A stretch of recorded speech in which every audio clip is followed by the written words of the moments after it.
With the input set up and tested, it's time to make the plane actually move. Fair warning again, we're still going to be doing things the wrong way first, frame rate dependent movement with a kind of snappy movement feel, but it will work. And you may be wondering why I'm knowingly teaching the wrong thing. And this is because this exact code will show up in a lot of places. This is from the Epic official content examples, which means you'll see it in other tutorials that reference that, older projects you may inherit, and I'm sure in many other places. When I realized that, I decided this would be a perfect opportunity to get you to a point by the end of this video where you'll see the bug, you'll understand why it happens, and you'll know how to fix it. So we need to still be inside of our BP_pawn base. We can actually get rid of all of the code that we have at the moment. We'll get rid of this scaling and print string. That was just for demonstration and debugging. For the movement, this is really simple. We just need to consider this as taking our move direction. We'll add in some kind of variable speed a little bit later, and we want to offset the location of our plane every single tick. We can do this by pulling from the event tick, the execution pin just here. We're going to search for something called set actor location. And this will be our node, which is directly driving and controlling where we move. To get this to work, we need to calculate an offset, taking into account the plane's current location and then where we want it to be. We can do that using another built-in function. We can right-click in the event graph, and I'm going to search for get actor location. If we hover over these when we're finding them as well, in case you weren't aware, you can see tooltips on what these functions do. So this returns the location of the root component, which we know is our static mesh, essentially telling us where we are at any given frame. To the side of this, we're going to pull from this vector pin, the yellow pin just here, and we're going to search for the plus symbol, or you can type add, and we want the add node. We can do some really simple vector maths. So what we have here is our current position plus an offset will equal where we want to be, so we can plug this straight in. One problem we're faced with at the moment is we want to directly control the y-axis. So when you're working with Unreal, I'm going to come back into the level just for a quick example here. When it comes to directions and movement, if you're ever not sure which way you want to move, we can just do something like grabbing our mesh, drop this in the level, and we get this widget here, which will show us the directions that you can move inside of Unreal. The main thing to try and remember early on, red, which is the x-axis, is forward in the world. Y, which is green, is right and left in the world or sideways. And Z, which is blue, is up and down. Now, it's quite handy because Unreal Engine does color code these. So if we look in the details panel to the right, we can see here we have X, Y, and Z, and that has a small pill icon showing red, green, and blue. We have the same for rotation and scale.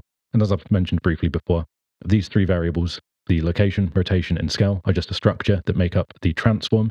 And each of these variables, like the location, is just a structure of individual floating point values. In the example that I've shown that this project is based on, the plane obviously moves side to side and only side to side, kind of like old Space Invaders, and we're trying to recreate that, so we know that we need to move on the y-axis. So back inside of our code, that means we need to somehow expose this variable here. Super simple to do. We can right-click on the yellow pin, and we've got this option to split the structure pin. And that's why I mentioned that these are referred to as structures. They come in many different forms, but they're normally just a combination of different variables making one specific type of variable with a different use case. In this case, it's the location for the three-dimensional movement. If we split the structure pin, you can see that this is then reverted into its individual floating point values, the X, the Y, and the Z. And we already have our movement set up. That is our move right, which we can just plug in to the y-axis. So what we're doing now is we're taking our current location, and every frame we're either adding 1, 0, or -1 to the direction. So if we press play, we can see we now have some kind of movement. So A and D will make me move left and right, as do the left and right arrow keys. So we're a step closer to where we want it to be. Now this does put us in a small situation here, where we now have an issue where this is a frame rate dependent game. So I'm going to show you a few things on the repercussions of this and how you can kind of test and see this for yourself. So at the moment, remember, we're moving 1 unit per frame if we're pressing a button. So if I'm running at 120 frames per second, that's 120 units per second. Unreal Engine calculates units in centimeters. So this is currently moving around about 120 centimeters per second. Now, if I go back into play mode, I'm going to go into the main window here, and I'm going to introduce you to something called the console commands, where we can run simple commands to test things. I'm also going to quickly get rid of this test plane here. So back inside of play mode, click into the viewport to make sure you have full control of play mode, and you want to find the tilde key. On most keyboards, this is next to the row of numbers. If we press the tilde key, you can see a small console appears at the bottom of the screen over here. I'm going to enable a really simple console command, which is stat space FPS. If I press enter, we can see to the right-hand side of the screen, I'm now displaying the number of frames I'm running per second. I'm going to press the tilde key again, and I'm going to type t.max FPS, all one word, and then space, and then I'm going to set this to 30. We can now see on the right-hand side that's capped my frames down to 30 frames per second. Now, just considering what I mentioned a moment ago, if at 120 frames per second, I was moving 120 units per second, this now means I'm obviously moving at 30 units per second. So we're playing the same game, we've got the same movement code, but the movement is drastically different. If I put this back up to, I'll uncap this to 300, I'm running at about 300 FPS, we can see we're now actually moving considerably faster because I'm now moving 300 units per second. So I'll put this back to 30 and you can see the contrast. Now you can probably begin seeing why this isn't ideal. And this is what we refer to as frame rate dependency, when a game is running specifically based on the hardware. So players with faster systems will move faster, and players with slower systems will move slower. It's a bug that ships in a lot more games than you'd expect. So before we get to moving and looking at making what is called frame rate independence, we're going to tweak the rest of our movement code for now, so that we have the full thing to work with. At the moment, moving just 1 unit per frame is obviously not too notable, so we're going to want to multiply our speed by a value. We can do that really easily. Again, working with maths inside of blueprints is relatively simple. We can pull from our float pin here what we want to multiply against, drag that into the graph, search for the asterisk, the multiply symbol, or type multiply, and we can plug this result into the y. This means that we'll now take our move direction multiplied by a movement speed, which we can set to something random for now like 10, and this will be our new offset that will apply every single frame. So we're now moving faster, but we're still going to have that frame rate independence issue, where if I change the frame rate I'm running at, I'm now moving a lot faster. So that's becoming even more noticeable. I just wanted to focus in here as well. What I've just created here is what we refer to as a magic number, this number 10. Without context, when I come back to this in a month or two's time, you're quite likely to forget exactly what this number was representing without looking back through the code. Gives you the question of why was this 10, why was it not 100, why was it not 1000, and so on. To alleviate this a little bit, and again focusing on that good programming practice and trying to keep our code tidy right from the very beginning, we're going to pull from this green pin here, and we're going to do something called promoting this to a variable. And you can see the option just here to promote this to a variable. So we'll click on this. On the left-hand side is where the variables live. We can grab this name, and I'll rename this one to movement speed. So now, at a glance, at the very least, this gives us some idea what this value is doing. So this is the speed at which we're expecting to move, multiplied by our direction, being added to our actor location. It begins to read a little bit more like a novel on a page, and you get an idea of what the code will be doing, even without fully investigating it, which is what we want our code to do, become human readable. So we have our movement speed variable. We can hit compile up here just to double check that this has the number 10 filled in because we already had that value as a magic number. Back to the frame rate bug then. We need to ensure that regardless of the speed our system is running, that we get the same type of movement. This isn't just for the player's outcome, but as a designer, when we're making our game, we're fine-tuning everything. We want everything to feel as smooth and reactive and responsive as we'd expect. We fine-tune the whole game to play in a specific way, and obviously that's going to be completely ruined if somebody who's playing it on a system which is twice as fast as ours gets a different result. What we need for this is something called delta seconds, sometimes referred to as delta time, simply the number of seconds that have passed since the last frame.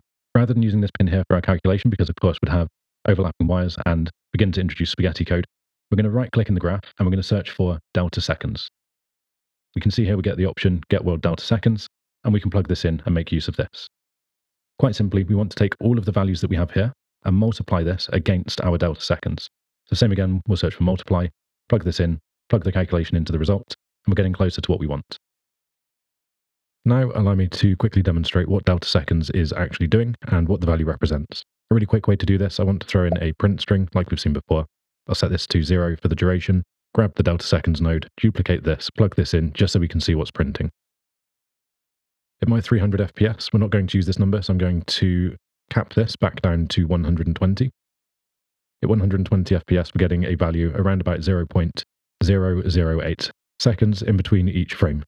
If I cap this back down to 60, we'll see this drops down to 0.016, and then if we drop this down further to 30, we're going to get a number of 0.033.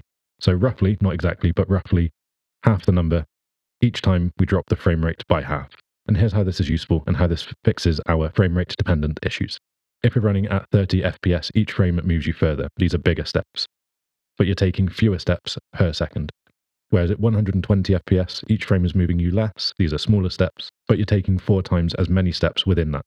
And what we end up with is the total distance per second stays roughly the same. And this is whether you're running at 30 FPS or 120 FPS. We get frame rate independence, and this is the difference between a game that feels fair on all hardware compared against people having different experiences on higher or lower end systems. One thing to note, because we're now multiplying our values by this incredibly small number, the speed we're moving is obviously going to feel a lot slower. Very sluggish, almost not noticeable. So we will need to come in and account for this in the movement speed. I'm going to increase this to something like maybe 500 rather than 10, hit compile and play, and it will feel roughly the same.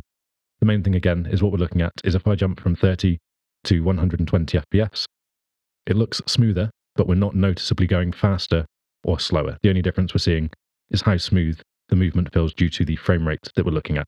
So that's really the goal here. So with that, the movement works. We have the frame rate problem fixed, but it's really not quite polished. We can notice that it's quite snappy when we move it. If we press a direction, we're instantly at full speed. Once we release, we are instantly stopped. There's no acceleration, no momentum. Real vehicles don't work this way. Even arcadey ones will have some weight to them. So we'll need to consider adding some smooth acceleration. And this whole approach that we're taking at the moment, the set actor location, doing this every frame has no physics integration, no proper collision response, and it's perfectly fine. This is why it's provided in Epic's content examples. The pattern works because it's simple, not because it's best practice. So we have movements, we understand the frame rate bug that we had and how to fix it, and we know why this approach is common and why it's not ideal. Next, we'll smooth this out. We'll add some acceleration, rotational banking, just generally aiming for something that feels more like an aircraft. If you wanted to try experimenting, you could always try adding vertical movement. It's the same pattern, just use the different axis, the x-axis instead of the y, or add to it. You'll likely need to introduce a new input binding as well, just a small tip there. Just a reminder, if you're finding this content useful, consider supporting over on Patreon. Supporters over there get the complete access to the code for the full advanced version of this project, production-ready code, fully commented, with a bunch of features to pull apart and learn from. YouTube members will be getting the topics at least 1 week early, if not more. Links for all of this in the description below.